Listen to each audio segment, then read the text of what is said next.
Good afternoon, Michael Malice here. Let that be our welcome for the next hour. We have with us a returning guest, a show favorite, one of the internet's biggest shite lords, I think they say over there, all the way from Scotland. We have Count Dankula. Now, for people who don't know who you are, your claim to fame was you taught your dog, your pug, or Yeah. maybe the dog just read some books it shouldn't have read, or went on YouTube. According to the New York Times, one day you're watching Ben Shapiro, the next day you're a full-blown Nazi, as Ben himself obviously is.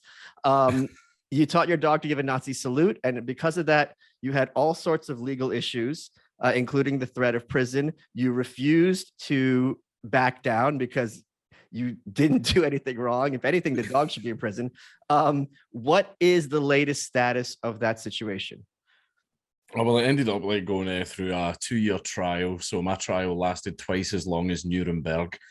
And I eventually got found guilty, obviously, and they fined me £800. And I said in the courtroom when I was given the £800 fine, I'm not going to pay it. I'm not going to pay it. You can come and arrest me. And then there was a lot of back and forth. Eventually, a warrant was issued for my arrest because I refused to pay the fine. I wanted to get it over and done with, so I called the cops on myself and told them where I was. The cops then, no joke, said to me, "We aren't going to come and arrest you until your name comes up in the computer." So I couldn't even get arrested. And eventually, without notifying me, they just seized the £800 out of my account. Wait, hold on. I like this. If people ever go after us on internet and say, "Oh, you're not relevant, you don't care," there's an expression here in the States that bitch can't even get arrested, and that actually happened to you. Yeah, exactly. Like I was even on the phone going, "I'm literally a wanted criminal. I'm telling you where I am, like right now, and you won't come and get me." And the guy was like, "Yeah, well, non-violent and all that. You'll be fine." And Wow. like, So they took it right, out of your okay. account. Yeah, they just seized it out of my account, and then we started the process of going through all the appeals and all the different courts. Yeah. We went to, at first it was the Sheriff Appeal Court, which is the very bottom one. The first attempt was an outright refusal, and they threatened to arrest my lawyer for doing his job. Oh, holy crap. Wait, hold on. Let's pause there because, obviously we're being jovial. That is really crossing a line that I think people in the West are not appreciative of how scary that is. Because if you were threatening people's lawyers, there was a case here in the States where they flipped Trump's lawyer and everyone was kind of applauding. And then you have to take a step back like, whoa. If you're breaking attorney-client privilege, what is this going to mean for like poor people? What is this going to mean for, all sorts of situations where someone wants to talk freely to their attorney with having that knowledge that they're in a secure place and that attorney will strategize with you in our kind of adversarial legal system to protect that person's rights? Yeah, exactly. And it was just like my lawyer was kind of freaking out about it, and he was saying shit like, in 25 years I have never had that. I have never had like judges threaten me for doing my job. So yeah, that was kind of scary. Even my lawyer was quite rattled by that. But then the second appeal was just an outright refusal at the Sheriff Appeal Court, and then we went to the High Court. And bear in mind that each of these, like the legal system being the amazing, well-oiled machine that it is, all of this is like 6 months apart because that's how long it takes to do stuff. So like 6 months later, we submitted to the High Court. They sat on it for about 3 months before deciding that they wouldn't even hear it. We wouldn't even get a foot in the door. It was just an immediate rejection. Then we went to the Supreme Court. So that was another 6 months. And it was again, wouldn't even hear it, immediate rejection. And we went, okay, well, we've exhausted all of the remedies that we have in the UK. So now it's time to go to the European Court of Human Rights. Holy crap. Okay. You went to the EU? Wow. Yeah, we went to the EU. Yeah. And everyone keeps going, "I thought you hated the European Union." Well, the European Court of Human Rights was actually established before the EU, and it's its own whole separate entity. Okay. So people were trying to dunk on me with that, like, "You're going to the EU for help." And I went, "It's actually not the EU." Funnily enough, one of the reasons the ECHR was started was for Nazi war criminals. So there you go. But ended up, it was in there with them for about a year, and we were waiting for ages to hear back. And they basically sent us a response back that says, because you didn't file it in time, we are not going to hear your case. And so technicality. Yeah, but we went, well, what are you talking about? Like the last time we applied, they say that you have to submit it within 6 months of your last appeal in the UK. And as soon as the Supreme Court thing fell through, we immediately filed. So we were going, so how does that not count? And because the High Court and Supreme Court was an immediate rejection, our last appeal that we were considered to have had was the Sheriff Court, which was like a year before. Wow. Okay. But the problem is, if I applied to the ECHR, they would have says, "Oh, you need to exhaust all your options." Yeah. So basically, it was a total catch-22. I was fucked no matter what I did. I don't think people appreciate to what extent, there's a lot of talk here in the States about judicial activism and judges kind of rewriting laws. I've seen many such cases. I don't think people appreciate to what extent a lot of times judges don't want to get involved in political issues, and they'd rather use any excuse to just get it off their desk, because for them, it's going to be headaches because they can't really win. If they side with this, the Republicans are going to be screaming at them. If they side with this, the Democrats, and they're kind of in a bad position. So this happens a lot more frequently than people think. And the people end up getting screwed are those who are going to the legal system to have some adjudication of honest dispute. I sometimes do enjoy the old school judges that do not give a fuck, though. Like one of the ones that we had over here was a guy was arrested in Scotland because he spray painted on his own house. So it's his own house, so he can spray paint it if he wants. He spray painted "Islam is questionable," right? He spray painted "Islam is questionable," and of course, it being Scotland, knock knock, open up like. Some neighbors are offended and all that type of stuff. The guy was arrested, and he was actually, because of the nature of it being a hate crime that he was arrested for, you're kept in prison. That's the automatic thing, by the way. Holy crap. Most crimes in Scotland, you get processed, you're held overnight, and then you get released the next day. That's for most crimes, like minor stuff. But if it's a hate crime, you are held in prison until the judge says you can get out. Well, right? Can you explain this to me? Because in the States, a hate crime is if I beat up someone who is gay or someone who is a Hispanic and I'm calling them slurs, in addition to the assault, there's going to be a hate crime element, right? But just writing on the wall, all gays should go back to Mexico, that's not going to be a crime. That's just going to be, or if someone had spray painted Islam thing, it's not regarded as a crime because there's no victim.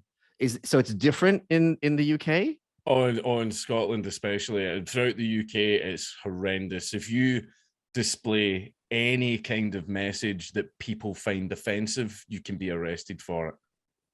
How did this happen? Because the Scottish people especially have historically been burly. You're alpha when you're wearing a skirt and you're daring another guy to say something about it.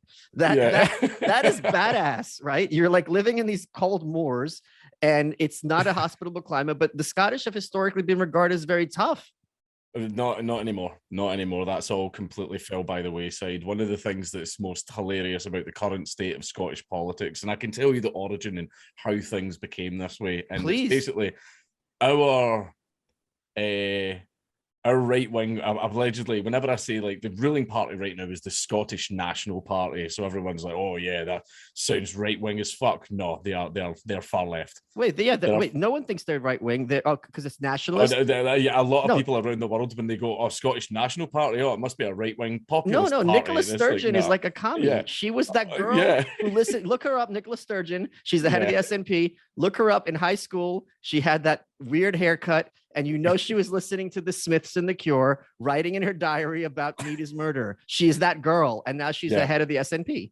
Yeah, and so that's the current ruling party, and they have done like horrendous bloody things. But the reason that they get away with it, and the reason that they still have so much support, is their single issue: Scottish independence, breaking away from England. And unfortunately, they do have a lot of history to draw from that they can exploit that contributed to the current mindset that Scottish people have. For example, back in the 80s, we had Margaret Thatcher, and Margaret Thatcher took a giant shit on Scotland, shut down the coal mines, shut down the shipbuilding. Basically, like something like 30% of Scotland was made unemployed in the space of 2 months. And it completely fucked the country up. And ever since then, not only did that entire generation immediately hate the Tories, hate England, hate anything right wing, but they also raised their kids to be like that. You know, the Scottish upbringing is say please and thank you, don't hit girls, don't get in a stranger's car, and fuck the Tories. Okay. Right. And so basically like see the way that Nazis treat Jews, that's how Scottish people treat the Tories. Okay. Yeah. They blame them for everything. Blame them anything that happens, even if it's got a reasonable explanation, they will twist it to somehow make it the Tories' fault. Okay. If anything good happens in Scotland, it was the SNP. Doesn't matter the evidence. Doesn't matter. It was the SNP. Anything bad happens, it's the Tories. And because of all this, you know, Scottish pride and our nation and our culture and freedom and all that stuff, no one realizes that the party that they are voting for to celebrate their Scottish pride is one of the most authoritarian ones out there that doesn't give a fuck about Scotland or the Scottish people. Wow, that's very disturbing. That's really kind of disturbing to see. Do you know what they just done? Do you know what they just did as well? No, please update us. The SNP sent out a message on Christmas Eve to all of the unvaccinated mothers that are currently going through IVF on the NHS to tell them all that they are being kicked off the programme. They're not getting their IVF treatment because they're unvaccinated. And some of them had embryos, like fertilized embryos in the freezer. All they have to do is implant them in the body and that's it. That's you pregnant. Some of them were in that stage and they were kicked off the program. But isn't it I know that there's lots of, I want to say rumors because I haven't looked into this because I'm obviously not a woman despite looking like one. There's lots of rumors at the very least online that some of these vaccines might have issues with the menstrual cycle, might have issues with women being pregnant. So there is some maybe dubious, at least precedent for these women to be skeptical. Scotland, just 2 months ago, they haven't released the statistics since, had the highest rate of stillbirths in the country since the 80s. It was 26 in 1 month. And that Scotland's only about like 5.6 million people. Yeah. That was 26 stillbirths in like 1 month. Yeah. Oh my God. That's horrifying to hear. Yeah. Like that's like, I think that might be the worst word in the English language. You know, when a woman to have to, I know a family I'm close with and the wife had to go through that. And it's just, I mean, you know, they always make jokes about women being stronger than us. This is a case where like, I don't know that I'd be able to live with myself ever again, having to do that. Oh no. It's terrible. It's terrible. I know people that have gone through it as well. That's an entirely like new level of like natural cruelty. Yeah. But it's fucking horrible, that shit. But God. apparently there are spikes in it happening now, and you know, I wonder what might be causing that. Maybe we'll find out in 75 years when the data gets idiot released. It's the Tories. Read a book. It's the Tories. Yes, Tories. Dumbass. It's clearly it's Boris Johnson. Have you not read a newspaper? Yeah, exactly. You're right. How could I forget? Tories are somehow getting they're eating babies. That's what it is. They want their pineal glands. They don't get chrome. Yeah, that's exactly it. Duh. Yeah. Your Welcome is brought to you by Progressive. What's one thing you'd purchase with a little extra savings? A weighted blanket, a smart speaker, that new self-care trend you keep hearing about? Well, Progressive wants to make sure you're getting what you want by helping you save money on car insurance. Drivers who save by switching to Progressive save over $700 on average, and customers can qualify for an average of 6 discounts when they sign up. Discounts like having multiple vehicles in your policy. Progressive offers outstanding coverage and award-winning claim service day or night. They have customer service 24/7. 365 days a year. When you need the most, they're at their best. A little off your rate each month goes a long way. Get a quote today at progressive.com and see why 4 out of 5 new auto customers recommend Progressive. Progressive Casualty Insurance Company affiliates. National annual average insurance savings by new customers surveyed who saved with Progressive between June 2020 and May 2021. Potential savings will vary. Discounts vary and are not available in all states and situations. Let's get back to the show. Okay, we're going to get serious in a minute, but I want you to repeat one sentence after me. Okay. I count Dankula. Went to the store. To buy. A purple burglar alarm. I can say it. Do you know what this is a meme? Like, I know. I want to hear it. Okay. Purple burglar alarm. We can say it, You right? said Any Scotsman that goes like, "Oh, we totally can't say it. Aren't we wacky and kooky?" It's bullshit. We can say it. We can say it. Purple burglar alarm. There you go. We can say it. Anyone that's pretending they can't, they're fucking faking it. you know who got that meme out there? Yeah. The Tories. Fucking, fucking hell. It's the Tories. Wait, it's an anti-Scottish plot once again from the Tories. So I got a buddy here, Louis J. Gomez. He's a comedian. He's Puerto Rican. He's a great comedian. And he has this hilarious bit about how it's great for him as a Puerto Rican when the race war comes, because he's going to sit by the sidelines and wait for the black people to, they're going to think he's with them. The white people are going to think he's with them. And he's just going to side with the winners. Okay.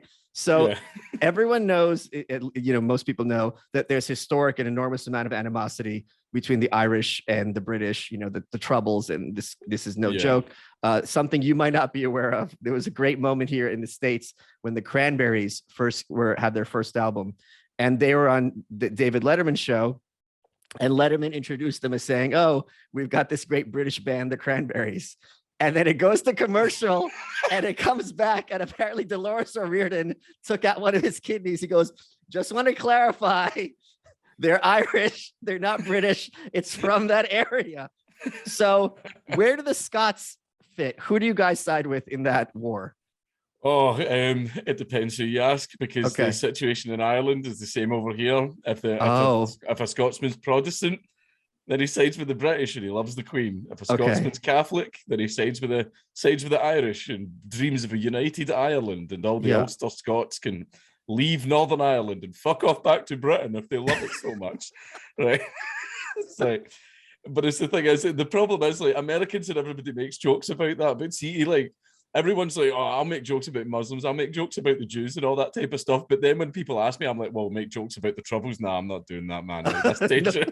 That's some dangerous shit, man. Like, fuck that. Like, this is, it's like, if I ever made that joke, like, if I joke about that, every day I would be checking under my car. Well, do you remember what the IRA told Thatcher when they blew up the hotel? What? They blew up the hotel. They almost killed her. They killed a lot of people. The Tories were having, those damn Tories, they were having their like party conference, and they left her a note. They said, "You were lucky yesterday. You're going to have to be lucky every time. We're only going to have to be lucky once." Like, damn, these people are no joke.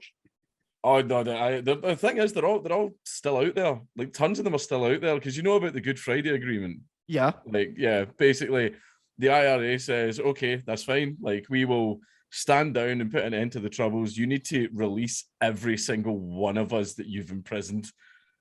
And Britain said, "Oh, we didn't do that." They did. Yeah. They fucking, like, and that was the one that I laughed at. So I did a Mad Lad on a guy called Simon Mann. He was the guy that made the private military company Executive Outcomes. And he, in an interview, said this amazing quote where it's like, people always say, "Oh, we don't negotiate with terrorists." And he's like, "I'm ex-special forces. We always negotiate with terrorists." Like, yeah, of course they do. And to be honest, it ended the Troubles. And Sinn Féin is in Irish Parliament now, I think, having unprecedented numbers. Yeah, but although there's a lot of disagreements and arguments and all manners of fucking shit, because basically when you've had, picture it's a civil war happening and then both sides get into the government. It's nothing gets done, because whatever the other side wants, the other side just vetoes it and everything. And I think there's actually a website called "How Long Northern Ireland Hasn't Had a Government." Oh wow. and there's a timer on it, and I think we're up to like fucking 12 years or some shit. Holy crap. Okay. That's how bad it is. So my buddy Chris Williamson, he's getting the hell out of the UK. He's had it. I just saw today Boris Johnson has announced that they're pulling back vax mandates and passports. Can you tell me what the lay of the land is there? Is that a surprising move? Because my understanding is there was some hunger for it among the UK population. The way to sort of establish the way things are going to be in like the next month or anything, like the way I do it is, the narrative for the longest time is like, yes, vaccine passports, yes, vaccine mandates, yes, I'll fight COVID, mask up, fucking wear 6 masks when you're fucking your wife, like all that type of shit, right? That was what we've had for like a year now. But I was noticing some articles coming out in like the big major publications, and it was only a little trickle of them at first, and all the articles seemed to be sort of in the mindset of, well, is COVID really that bad? Oh wow, Maybe we might just have to learn to live with COVID. And I've on my second channel, I've said to people, are you noticing these articles like creeping in? yeah, This slow, all right, maybe it's time to switch everyone back off. yeah, again. conditioning people. Yeah, and I'm noticing like, and I said, right, watch these articles slowly start to increase. Watch them start to, because the slow, gradual. Yeah, that's how it works. Let's bring everyone back to reality, and that's what's happening. And now it's also been announced, no vaccine mandates. Okay, what nightclubs can open back up, and this has all been in the space of like 3 weeks. Usually they do it a lot more gradual than this, but I think the reason they did it so fast this time is why I noticed it. Right, and that's something I've noticed, and I've noticed the narrative that is completely shifting. Although you're still getting the vaccine fiends out there, the ones that are walking around with hazmat suits to like go pick up a pint of milk. I'm curious to hear your thoughts as to why. My guess would be, at a certain point, they realized we can't win. This is a virus; it's going to spread. Even if you contain it for a month, it's going to hit the other countries next month. That's just how viruses work. This is a cosmopolitan world. So if we pretend that we can beat it and we can't, we look like assholes. So we have to get people ready to think that it's okay that we're powerless, and so that would be my guess, because they're not going to give up power if they don't have to. Oh no, they won't. They're never. It's like that whole. I love that meme with the Lord of the Rings where it's like the government holding emergency powers. It's like, cast it into the fire, destroy it. Yeah. No. Like the two. Remember when the income tax was supposed to be temporary? Right. Yeah. Like all that bullshit. Basically, anything that the government that gives it more power, it's never going to give it up ever. Like I don't even remember the last time a law got repealed in Scotland. Right. Oh, sorry. No, I do remember. There's certain football songs you're allowed to sing now. Oh God, okay. Yeah, that's great. God, those damn Tories, man. Yeah, damn Tories. It was actually the Tories that got rid of that law, funnily enough. But well, then it was wrong. Yeah, no. I wonder what their end game is. I know, just fucking with us. But yeah, it's just like I have noticed like that little shift, and we are starting to open back up, and it's a good thing and it's great, but it's just like I just don't want to live among these people anymore, because it's a case of like, okay, the civil war's over, but I still remember what you did. Like, I know that you're all like terrible people, and I know that if it ever got to the point where I would be the neighbor that you snitch on. Oh, for sure. If we ever got to that path, and then you would gloat about it on like social media, hashtag just got my neighbor bundled into a van, like that shit. So those people, I don't want to live among them. I don't want to. So it's a case of I'm going to remember how everyone acted. I'm going to remember the MPs and what they did and the way they voted and all that stuff. I will remember, and I'm going to take measures to protect myself. How likely is it that there's going to be another referendum, and that referendum will be a Scottish independence referendum, and that will be allowed to pass? Because Sturgeon does have a point in that there is a different situation now, because Scotland wants to be part of the EU. The UK got pulled out of the EU. So she's saying with some reason that, we're being put in a position that we don't want to be as the Scottish people. Well, so here's the part that's funny about that is Scotland right now currently has I think it's roughly a quarter of the seats in British Parliament. So they always say, oh, well, whenever we try to vote for something in the British Parliament, we always get voted down because we're like the minority party and so on like that. But so we want to be in the EU where we're going to have like a better deal. Out of the 736 seats in the European Union, guess how many Scotland gets? Oh, is it going to be like 30? 6. Oh, wow. So they're like, all right, okay. So in one parliament where you have a quarter of the votes, you want to go to another parliament where you have less than 0.3% of the votes. How did the Tories convince the EU to give Scotland so few votes? But the problem is that Scotland might not even apply. But like we might not qualify. Like basically, you need to have a certain GDP and a certain level of debt and blah blah blah and everything to join the EU. But there are certain rules and restrictions, and we all know the EU loves its rules and restrictions, that there are certain criteria you need to meet to be able to join, and Scotland doesn't meet that criteria. I think the only way that we would actually get in is if the EU just sort of bent the rules a little bit just to say like "fuck you" to England. That seems like clearly what they would do. Oh yeah, they would totally do that. I mean, Farage made it a point to take a dump on their chest on their way out. Oh yeah, but the thing that's hilarious about it, and like I love saying this to Scottish nationalists or the Scottish nationalists all the time, but it's like we want independence. I am so sick of a foreign power dictating what Scotland should do, and we have to pay money to it and take part in their elections and all that stuff. And then it's like, all right, cool. So what's your proposal? I say we join the EU. It's like, yes, nationalism in Scotland. It's like, honestly, like, see, whenever you try and question them on it, though, where you go, that being in the EU is not independence, right? Yeah. So when you want to be in the EU, you're not in favour of Scottish independence. Watch their brains melt. They can't understand it when every argument that they apply to England applies to the times EU. 10 times 10. So I don't get it, but a lot of people are waking up to it now because support for Scottish independence is actually at an all-time low. Oh wow, okay. Because the SNP are just that bad. I think a lot of people are realizing that they're going to vote themselves like out of the frying pan into the fire because the SNP absolutely they'll probably give you an independent Scotland, but it's going to be ruled with an iron fist. And isn't it the case that Scotland gets a fair amount of money from the UK as a whole? Shit tons of money. Yeah. And that would go out the window. I mean, that's why my understanding, a lot of people from Great Britain are like, yeah, get the hell out. We'll get our cash back. Goodbye. Good luck. I see all the social programs that they've got like in Scotland, like not enough even though the tax rates are higher in Scotland, and Scotland has the highest rates of tax in the whole of the UK, even though they get like loads and loads of money from England as well. See, if we left the UK, all the social programs and all the benefits they would all go.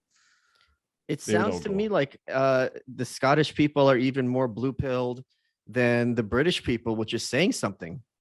Yeah, Scotland is overwhelmingly left-wing, massively left-wing, and it's because of what I said earlier. That's why they were raised, but blame the right wing bad. Everything's the right wing's fault and everything. And so that's why the average Scottish person that you'll meet is like, oh, I love socialism and refugees are welcome here and everything, because they haven't really had the chance to experience like the bad side of it. Because Scotland, especially when it comes to immigration, Scotland is still 96% white.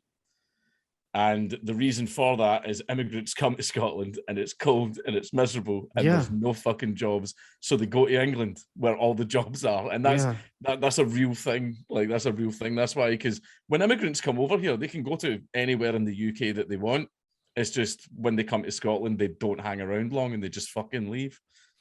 So is it like everyone that you know, or not maybe not your friends, but just broadly speaking, like they watch the BBC and they smile and nod and think, oh yeah, this is all true. And these guys are just don't have an agenda?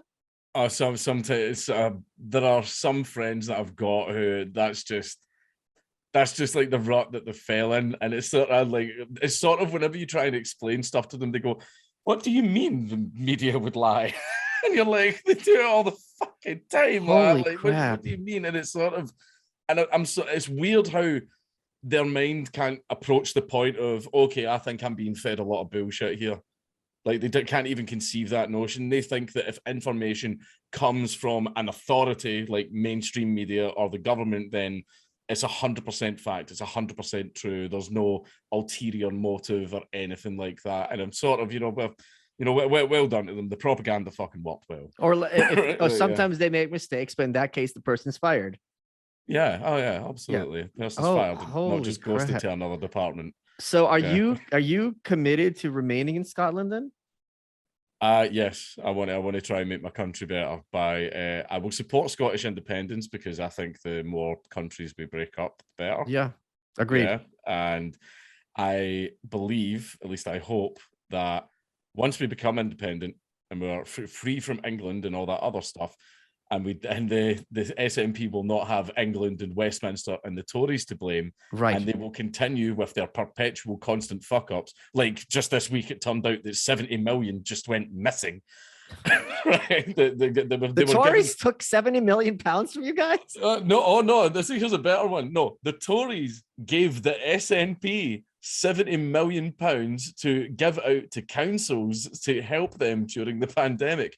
None of the councils received a penny, and 70 million just fucking vanished. So stuff like that, once Scotland becomes independent and it gets to a point, like it might be 10 years, it might be 20 years, and when the SNP will still be going, the Tories, and it's like, okay, we've not had Tories in 20 years. It's you. You're awful. You're shit. It's been you the entire time, and then we'll grab some AKs and we'll sort the problem out.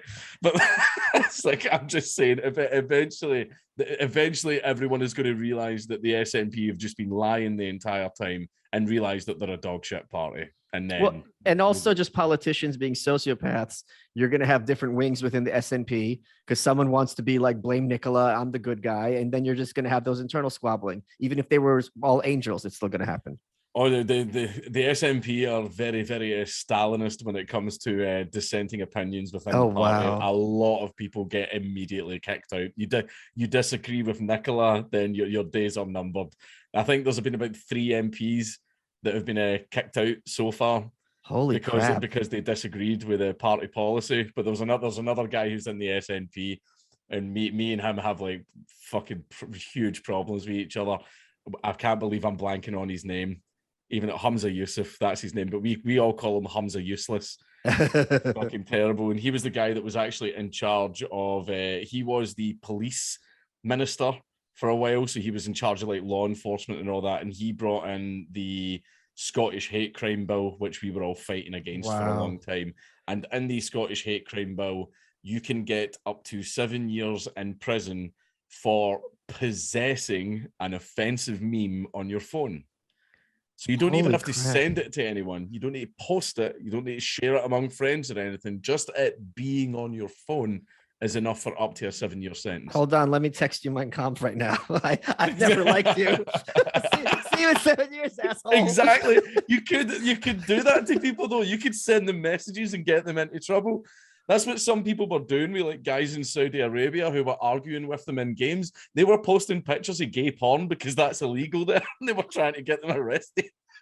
And shit. It can carry up to like the death penalty in Saudi Arabia as well. So like that was a pretty spicy trolling because people could have fucking died just by sending someone like a JPEG of a guy like nutting on a white man's face or some shit. Holy crap.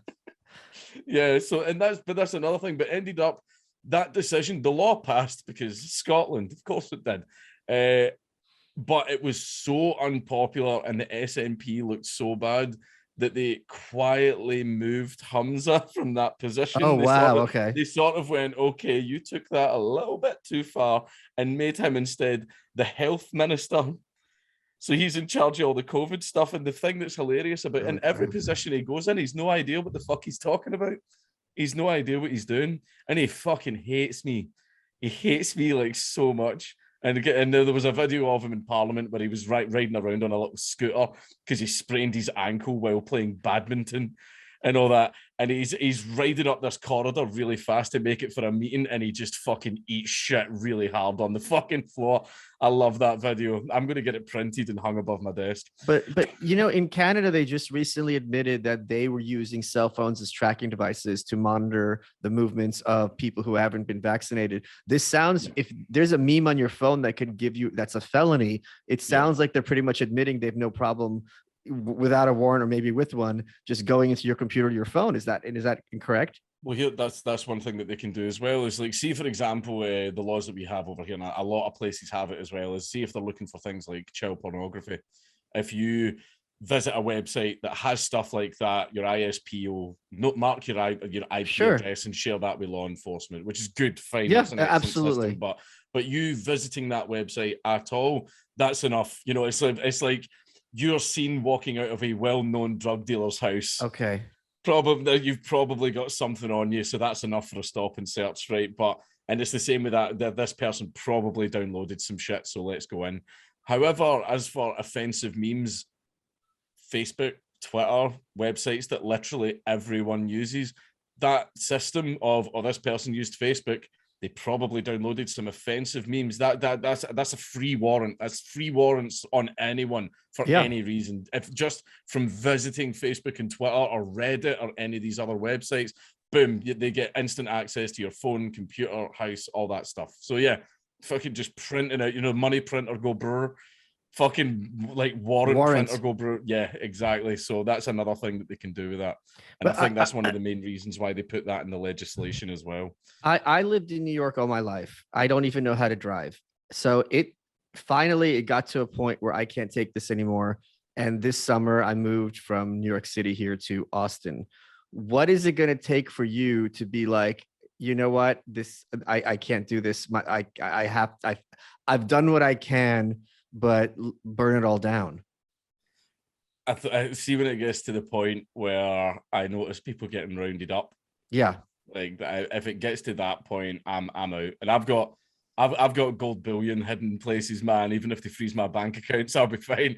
Like I've got friends with boats and shit, man. Wait a minute. Oh, so the Scottish are the leprechauns. That's the trick. You think you're looking at Ireland, you got to look at Scotland for the pot of gold.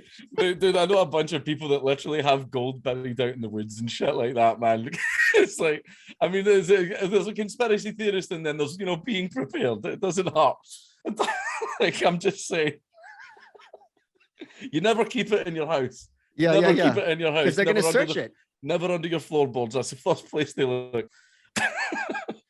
Guys, we got a different kind of sponsor for this episode, The Jordan Harbinger Show. It's a podcast you should definitely check out since you're a fan of high-quality, fascinating podcasts hosted by interesting people, i.e. the exact opposite of this show. The show covers such a wide variety of topics through weekly interviews with heavy-hitting guests. There's a ton of episodes you find interesting if you're a fan. You can check it out.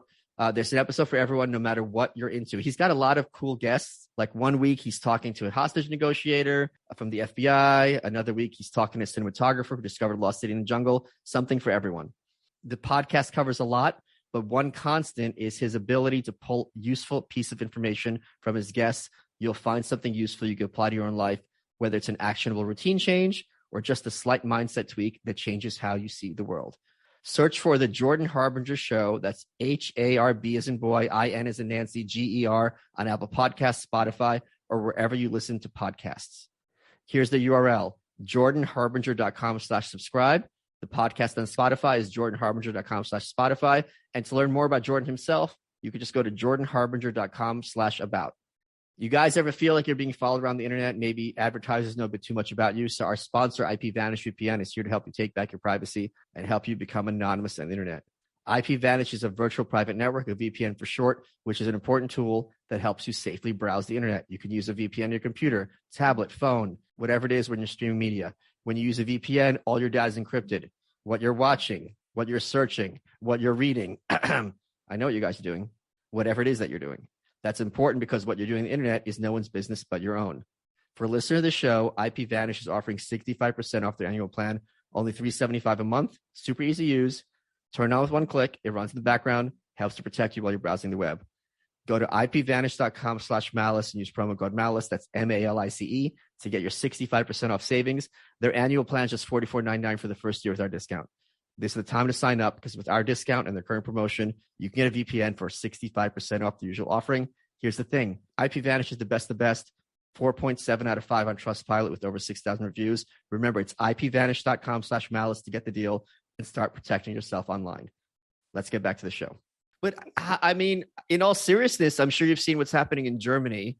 Obviously, there's historical precedent there. They did just do the same thing there as well, where it was a guy.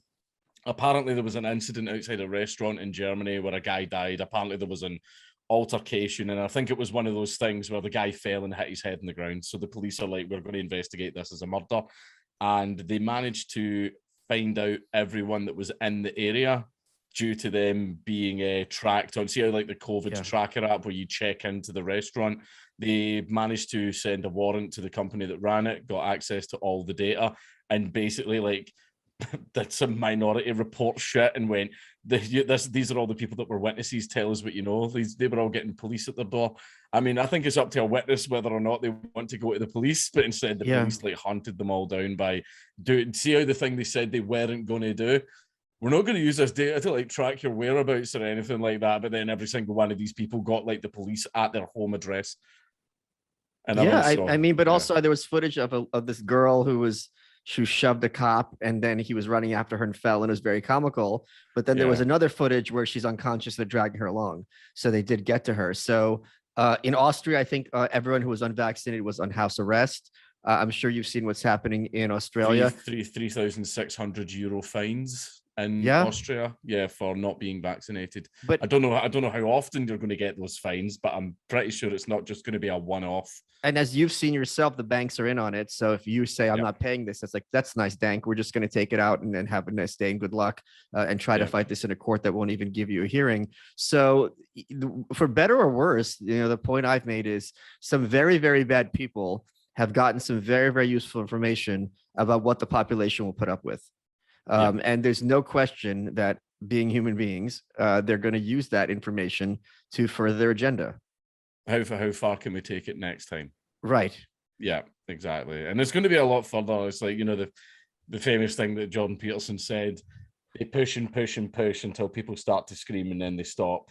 Yeah. And then they push and push and push a little bit more, and then stop. And then, slowly but surely, over time, you have a complete authoritarian nightmare built all around you. And it's a case of, how did that happen? Well, from here, instead of just stopping screaming, you should have pushed them back. Like that's why. Just start to dismantle all the shit that they're trying to build around you. And now they've started here. They've started making the case that if you send your kid to school, which is of course the law, you are giving tacit agreement to have the kid vaccinated without your consent. Horseshit. That's fucking that's up to the kid if they want to be vaccinated. But it's also crazy to me, the idea that, like especially with Omicron, this child who's not really susceptible to having the disease, certainly to a life-threatening degree, to have a 5-year-old have a needle every 6 months, that's traumatic. We all remember being kids. Like, kids don't like needles, and they're not wrong. Yeah. It's is it 5 to 6? I think it's going to end up being more than that. Are we on booster 4 now? No, I meant 5 to 6-year-old kids. That's the point I'm making. Oh, right. Yeah. Like when you're like in kindergarten or, first grade 1, whatever you call it there, it's like, you don't want a shot. And then you're going to have a line of kids. They're all going to be crying and getting each other all freaked out. Yeah. I mean, that's what you want. That. They don't care. When we got our tuberculosis vaccines, like that was the shit that we seen as well. It was just, you were in the queue, and then every 2 seconds a child would come out crying. So you're sitting shitting yourself as you're getting closer. I started crying before I went in. Of course. I was like 7 or some shit, man, and I'm sitting crying to this nurse. Man, I cried on the way out. But the thing is, it's not like if they show you the needle, you're gonna be like, oh, I was nervous for no reason. It's a needle. You're a little person. I think it's even shit with the kids, like making them wear face masks. It's just imagine being raised like during this, like actually being raised during this. One thing that they've actually found out as well, especially among babies, is they've found out that lockdown babies, as they're being called, seem to be not as socially developed, right, as usually was the case, because they're not going out to events and experiencing people. But apparently one of the main factors as well is masks. Babies aren't seeing like human faces enough. Yeah, smiles, because we are, like, oh, hey, how are you? You smile at the kid, but they will make the faces. Yeah, it's very instinctive. But that's the thing is, I've seen people in public, like, try and talk to my baby and everything, and like try and make her laugh and everything, and she just stares at them. But then as soon as they take the mask down, she smiles, and it's like, right, well, faces are a fucking huge part of social interaction. So no wonder kids aren't as socially developed as they were before. Yeah, it's I'm sorry to hear that it's as bad over there as I had suspected. But apparently it's all getting pulled back now. Apparently all the Omicron restrictions that get put in, they're all being pulled back, and apparently there's even talks of all of it being pulled away now. So as I remember her said, like, this was leaking in. This just got announced today. England said they were going to do it, and there's a joke in the UK where whatever the English government does, the Scottish government is going to do the opposite, because fuck England. That's why, you're going to have a lockdown. Well, we're going to have a fucking super ultra lockdown. Yeah, fuck England. But it's like, but now I made a tweet going, Sturgeon is like never going to like fucking allow us out of lockdown. And a guy posted going, actually, she is. And there's news articles saying that Scotland are going the same way. So that's made me go, right, what the fuck is going on? But it's also made me think as well, now is when they've released the real virus that the vaccines actually were for. And all the unvaccinated people that have distrust of the government all get fucking wiped out. And all that's left is the little obedient sheep. No, but I meant, even though it's positive in the very short term, the trends seem to be quite in the because they've tasted power. The media has really, and social media have really gone in on this to a crazy degree. So I think there's an unprecedented collusion between these different outlets, which ostensibly in a free society are supposed to be checks on each other, whereas here they've really, like, we all have to work together to coordinate a message. They had the excuse, rightly or wrongly, of a deadly pandemic, but certainly the groundwork has been laid for, we're all going to work together to force through whatever it is we want to have happen in the future. Yeah, it's just they're all in collusion with each other. All the social media was in collusion with each other. We've discovered that with Alex Jones. Like they all talk and they all have their orders, whether it comes from the government or who else. Like that's been established. Like the media, like mainstream media and everything as well. Yeah, and they all working together. Although I think the BBC is going to be a lot less neutral, because I don't know if you heard about all the whole TV license thing. Yeah. Tell people about that. Oh yeah.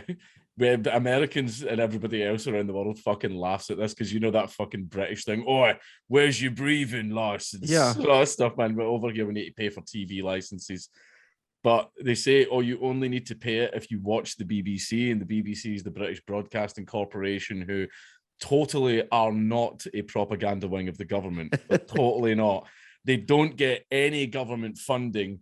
They just use the government to force you to pay the TV license, which is essentially a tax, right? Like where they get all their money from. So they're not beholden to the government, but the government helps them get all of their money. But they don't get it directly from the government; they get it from you, so you can trust them and they're unbiased. Well, because they've been shitting on the Tories a little bit recently, they've been overstepping the line and criticizing their masters. So basically, all their funding just got pulled, and by 2027 the TV license will be completely phased out. Wait, so how is the BBC going to fund itself? They've not even figured that out yet, because it fucking came out of nowhere. Holy crap. Wait, really? They did this? Yeah, this BBC, is beautiful. BBC journalists were like freaking out on fucking Twitter and all that, man, and they were going, oh, but it only cut for 43 pence a day. Here's all like the good like channels and all the good shows that you get. And then people were taking the piss out that guy, like with those adverts you see about kids in Africa going, for just 43 pence a day, you can help some poor student journalist pay for his ramen in his studio apartment. Man, like, holy crap. Yeah, so basically, apparently the BBC are in full meltdown because they're like, we don't know what to do. Man, but the government's like, we've given you until 2027. So how you get your funding? Oh, well, that's for you to figure out. And the BBC's big thing was it ran no adverts. There was no ads. Yeah. There was no adverts on the BBC.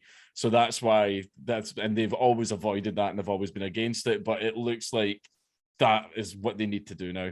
But I mean, as obvious a question as this is, there's almost certainly going to be a Labour government at some point in place between now and 2027. Wouldn't they reverse it immediately? No, the Labour also hate the TV license. Basically, anything that's a bill that the working class are forced to pay, Labour don't like it. Holy crap. Although you'd think they would be against taxes, but they're not. The Labour loves taxes. Wow. Because we have something similar here called NPR, National Public Radio, and Trump was just on it for who knows who's in his ear, and they're the equivalent of the BBC. They're actually worse than the BBC, because BBC actually, there's several shows where they do a good job of being adversarial. They'll ask Labour the tough questions, they'll ask the Tories the tough questions. So there is some precedent on that. NPR is all hard left, right? So Trump goes on like last week, and they grill him so bad he hangs up on them. And it's just like, first of all, who the hell told you to go on this? This is just complete madness on your part. But the point I always made is the Republicans fund this organization for decades. So you can't blame NPR for existing and for spreading propaganda when Mitch McConnell, Ted Cruz, and all these others are passing it. So it's shocking that Boris Johnson, who is pretty much a total globalist cock, is at the point where he's like, up yours, BBC, because there's a very incestuous relationship between Parliament and the BBC historically. Oh yeah, there is. Like they're all in bed with each other and everything like that. Like the BBC, one thing I notice is the BBC has, for the most part, been Tory aligned though.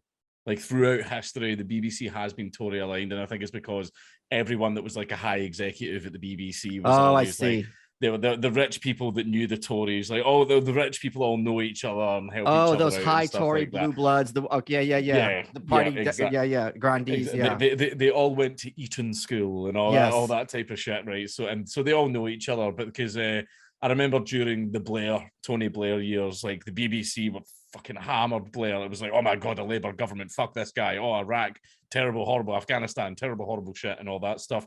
And then they sort of feigned like neutrality, where they would say, oh yeah, well, yes, the Tories have made a few mistakes this week, but at least it's not Labour. Okay. They're awful, they're terrible, they're Satan. But it seems that recently the BBC has got extremely critical of Boris Johnson, and they've been running shit tons of coverage about all the, dozens of parties that totally did not happen. I'm not sure. Was it a party? I thought it was a work event. Blah blah blah blah. like that shit. And it seems that, and they really pushed on it. The BBC were really going into the Tories, and then all of a sudden, boop, funding gone. I'm Martin Cove, Sensei John Kreese from the Cobra Kai TV series and the Karate Kid trilogy. And I'm hosting a new podcast, Kicking It with the Codes, with my own kids, Rachel and Jesse Cove. We're breaking down Cobra Kai episodes and talking about everything from pop culture to bullying and personal development. With all kinds of great guests from the TV series, Hollywood, and the mental health world. Listen to Kicking It with the Codes at Apple Podcasts, Spotify, and Podcast One. Do you have a problem with that? No, Sensei! I mean, Dad. Let's get back to the show. Yeah, let me explain to people here on this side of the pond what you're referring to. So there were a couple, at least more than once, when everyone is in lockdown or quarantine, whatever it was, Boris Johnson's just basically having these big raging keggers at number 10 or somewhere else. 18 parties so far. 18? 18. Holy crap. And then when he's called on, he goes, oh, these weren't parties. These were networking events. It's like, wait. The problem isn't the title. It's that there were a lot of you in proximate community with each other, and you're completely ignoring all the rules. But that's different because here was what we had. We had Governor Newsom of California. I think for like 10 days, he just vanished. And no one, and the media just didn't care. Whereas Ron DeSantis, who's the big Republican governor of Florida, who is kind of the big like point man for the GOP, he like went away for a day, and it turned out he was with his wife while she was getting cancer treatment. But they're like, oh, well, if you can't be governor every day, you should resign. It's like, whoa, hold on. This guy vanishes for 10 days. California, which is basically like a country in itself. Who cares? Cancer, get the hell out of here. It's just amazing. But that was a similar shit that happened with the Tories. Like, they're the ones that put these fucking lockdown rules and mandates and all this shit in. And there was people who weren't even allowed to go in and hold their grandmother's hand as she departed. So instead, they got to sit there surrounded by a bunch of nurses that they didn't know. They weren't allowed to have any of their family near them. And the entire time all of this shit's happening, where people weren't even allowed to go to fucking funerals for their loved ones and all that shit, the Tories are all like, partying up, snorting cocaine, going, Martin just farted in the fridge. We're having a wild one, boys. Like that, that's what was happening the whole time. So that's where it's at the point where fuck these people. Fuck these fucking people. The amount of lives they ruined, and they're all having fucking parties and laughing at us.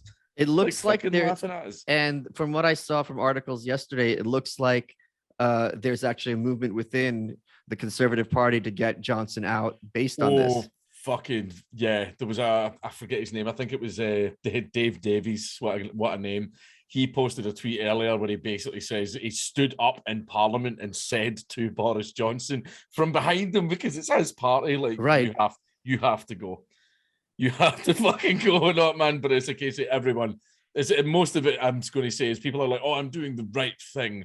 I'm doing the right thing for the British people. And it's like, nah, you know that as soon as he's out, there's going to be a nice little empty chair there. Exactly. And that's the real reason why you're doing it. Do you know what I think is going on here? What? No one saw this coming. Theresa May playing 4D chess. She's coming back. She's coming back, baby. Yeah. No one saw it coming. She's been possessed by the spirit of Maggie Thatcher. Should have built a bigger bomb, my lovelies. But it's really funny because I tell people no matter how bad of a day you're having, just keep in mind that right now somewhere Theresa May's miserable. Yeah. So I'll admit, man, I have me felt bad when she gave her little farewell speech, but then I started laughing when her voice cracked. I know, it's so good. The country I love. What the fuck was that? Then she just storms away. Someone yelled at me on Twitter because they're like, have some respect. The woman has no kids and she's an orphan. And her parents died when she was like 40. It's not like she was raised in an orphanage. Charles Dickens, please, sir, I can have some more. Yes. She's an orphan. If your parents die when you're over the age of 20, like, you're not a fucking orphan, right? You're fine. It sucks. I wish she had her parents with her, sure. But come on, let's this is not exactly Oliver Twist. 60-year-old orphan. This is what the Tories have done.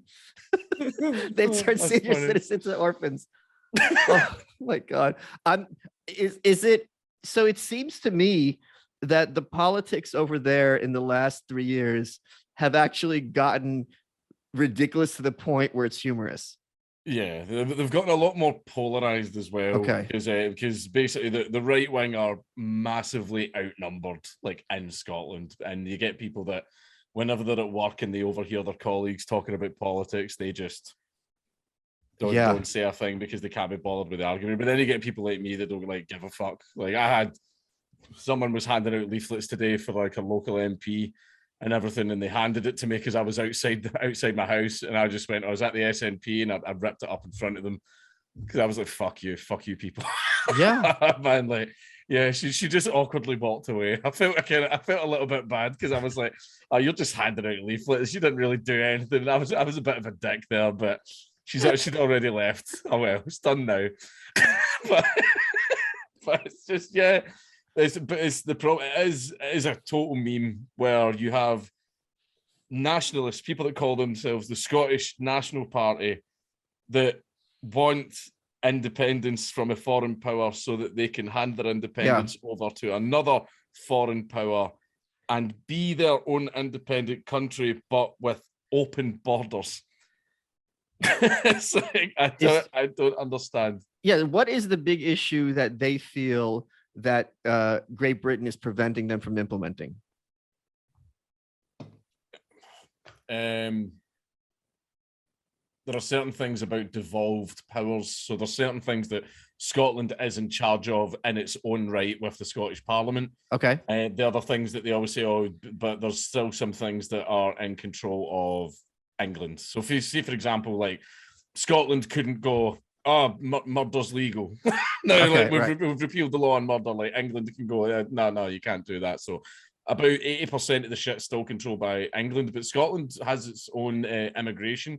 It's in charge of certain elements of funding, and they got the important one. They're in charge of their own tax. Okay, yeah. Tax rates and stuff are all to do. And would you believe that Scotland has the highest tax rates? Well, and if they got their wish, the tax rates would increase even more, no? Oh, absolutely. Yeah. Don't they basically want to make you guys into kind of a quasi-Scandinavian country? They do. That's exactly what they want. They basically say not full-blown socialism. There is an element of that in the SNP, but they aren't full-blown socialists, but they are like, you know, dancing towards the line. But you won't hear people in the SNP like calling each other comrade and shit that. You'll get that in Labour. They call each other comrade all the time, but the SNP aren't exactly like quite there yet. What was the reaction in Scotland toward, speaking of comrade, Jeremy Corbyn? Oh, the thing is, like, Labour are quite hated in Scotland. Oh, okay. Like the way it works is basically the SNP get pretty much all of the left-wing votes, get pretty much like all of them, and then the Tories get you know, a lot of votes too, but obviously not as many as the SNP. Right.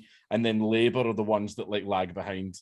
Oh wow! So why do Yeah. they hate Labor? What's their hatred toward Labor based on? Like, because Labour waffle on independence. Oh, One of the things that I heard, and one of the funnest places to go, right? You know, Reddit. There's the Of Scotland subreddit, R Scotland, right? And basically, I hate R Scotland because people go on there and think that that's what Scottish people are like, right? They're subredditors, holy crap! yeah, a nation yeah, of subredditors. it's just honestly like it's so overwhelmingly dominated by the left wing, right? Like far left, like loonies, Yeah. like SNP cultists, right? And see if you want to have a laugh, go on there, find a random thread, and just type the comment. I don't actually think the Tories are really that bad, and watch them lose their fucking minds, right? It's funny as hell to annoy them, but those type of people, right, are what people think that Scotland is, and there are a lot of them out there. There are a lot of them fucking out there, right? And see those people, they are that mental that I've heard so many of them unironically say that Labour is too right wing. Oh wow! And that's why I'm like, no, like, come on now. That's how far their Overton window like has shifted and all Holy that. But crap! yeah. But it's going to take a lot, you know. It's the whole sometimes you need to let the kid put his hand on the stove so that he knows it's hot.